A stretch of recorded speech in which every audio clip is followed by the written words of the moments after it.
नमस्कार मंडळी, तर तुमचं स्वागत आहे माझ्या नवीन यूट्यूब चॅनलमध्ये. तुम्ही मला सबस्क्राईब केलं नसेल तर प्लीज सबस्क्राईब करा. माझं नवीन चॅनल आहे. माझा फर्स्ट ब्लॉग होता पावभाजीवरून, आता सेकंड ब्लॉग आहे स्पेशल मंगळवार. तर 55% स्त्रियांचा मंगळवारी उपवास असतो, तसा माझा पण उपवास आहे. तर मी आज तुम्हाला सांगणार आहे की देवघरात कोणत्या गोष्टी आवर्जून ठेवायला हव्या आणि कोणत्या गोष्टी नाही ठेवायला हव्या. तर आणखी नवीन आयडियाज सांगणार आहे, तर प्लीज कंटिन्यू राहा. आणि तुम्हाला सांगत आहे, सकाळी मला आवडणारं गाणं म्हणजे ये. मला खूप आवडतं आणि माझं खूप मूड फ्रेश करतं. माझा दिवस खूप छान जातो हे गाणं ऐकल्यानंतर. तुम्ही पण ऐका, तुमचा पण दिवस छान जाईल प्लीज. हे बघा, हे सॉन्ग मला खूप आवडतं. तुम्ही पण ऐका, तुमचा पण मूड फ्रेश आहे, तुमचा पण दिवस चांगला जाईल.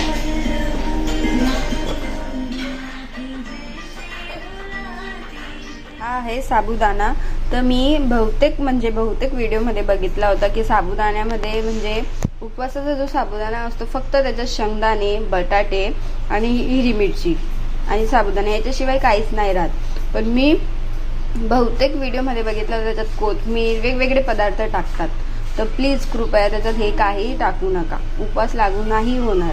तर तुम्हाला उपवास लागू करायचा असेल तर प्लीज असं काही पदार्थ टाकू नका. फक्त तुम्ही साबुदाणा, हिरवी मिर्च आणि शेंगदाणे आणि बटाटे याशिवाय काहीच टाकू नका. लाल तिखट टाकू शकतात, मिरची नाही टाकायची असेल तर. तिखट जास्त आवडत असेल तर लाल मिरची टाका, पण असे बाकीचे काही पदार्थ टाकू नका. कोणी टमाटर पण टाकतं, कोथिंबीर पण टाकते. प्लीज काहीच टाकू नका. उपवास असेल तर उपवासाचं तुम्हाला जर जास्त भूक लागत असेल तर कधी लागते भूक जास्त, तर तुम्ही भगरचं पीठ येतं, ती भगरची पिठाची चांगली तुम्ही भाकर बनवून आणि शेंगदाण्याची चटणी या शेंगदाण्याचं मस्त आमटी करून खाऊ शकतात. तर प्लीज तसं तुम्ही करा. पुरीसुद्धा बनते बटाट्याची भरून, म्हणजे ते असतं ना भगरची भाकर, तसंच भगरची पुरीसुद्धा बनते. त्याच्यात तुम्ही बटाट्याची चटणी भरून खूप छान लागतं, ते सुद्धा तुम्ही करू शकता. तर पण प्लीज साबुदाण्यामध्ये दुसरे विविध पदार्थ टाकू नका, तो उपवास तुम्हाला लागू नाही होणार. तर प्लीज ते करू नका, हेच तुम्हाला सांगायचं. कपड्यावर आपण देव स्थापित करतो, तो कपडा लाल नसावा, तर पिवळा असावा. पिवळ्या कपड्याने शुभ असतं, पिवळा कपडा लाभ असतो. लाल कपडा नाही ठेवायचा. लाल कपडा हा रागाचा प्रतीक असतो, म्हणून देवघरामध्ये लाल कपडा नका ठेवू, पिवळा कपडा ठेवा. आणि आणखी एक अजून माहिती देणार आहे की ते ठेवल्याने खूप छान फळ भेटतं आणि धान्य भराटी. हळद, गोमूत्र आणि गंगाजल हे मिक्स करून आपला जो उंबरठा असतो त्याच्यावर लावायचं असतं लेपन.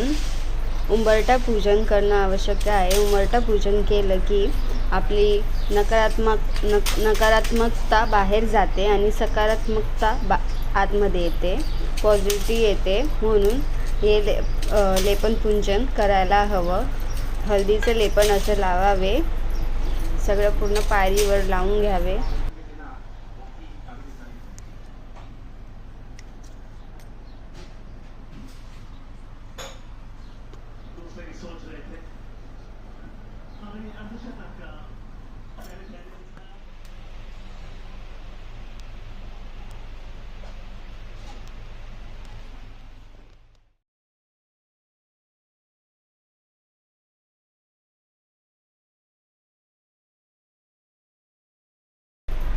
देवघरात हे तांबे ठेवा, शुभ असतं. हे तांबे ठेवल्याने धनधान्य लाभते. तर तुम्ही सगळ्यांनी हे मंदिरात ठेवायलाच हवं.